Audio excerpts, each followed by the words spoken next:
Hello everybody and welcome to my channel and my video, which is how to use the overlock stitch on a sewing machine. These are pants that I've promised for, I don't know, like 2 weeks to hem for my son.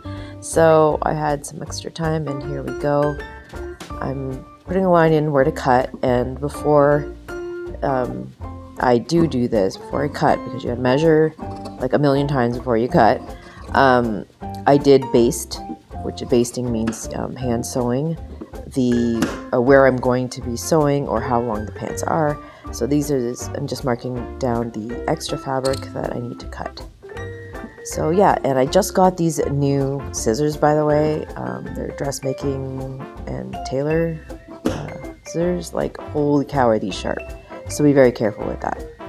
And I also got these spools, rolled spools and bobbins off of Amazon. I should do a review on that. But yeah, so I'm just putting regular tension, and I kind of put the length on the stitch a little bit longer. I put it at 3.5 just because it is a bulky fabric.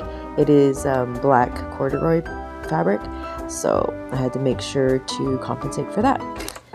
So here I am, I'm threading the machine, and this has an automatic, not automatic, but it has a threader, so you can just pull this little piece down and then it will thread the string through the needle super easy. So here we go.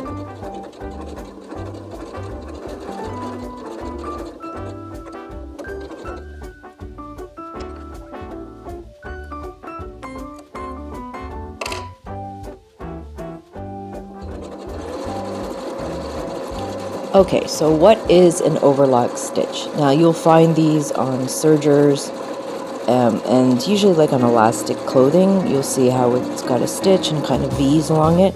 So those make or help reinforce the elastic part. And I'm using this specific overlock stitch to stop the fabric from fraying. And I am using a regular foot.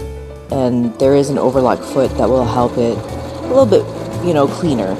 But since I'm going to be folding this underneath the hem sewing part, I'm just going to kind of leave it and then fold it over, steam it, and then sew stitches in.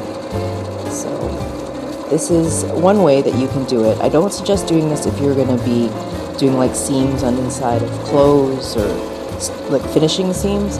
I would definitely use a overlock foot for the sewing machine and then fold it over and finish up the product or the garment. Okay, so and I love sewing, by the way, so I'm just giving you another angle of what to look at. And I usually line up my foot with the edge of the fabric, because then you get as close to the edge as possible, which is where it's already starting to fray after I cut it. So this is probably the best way to finish the seams, or keep the fray from going all over the place. So yeah, so enjoy the rest of this part.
Thank you so much for watching, and I'll see you next time.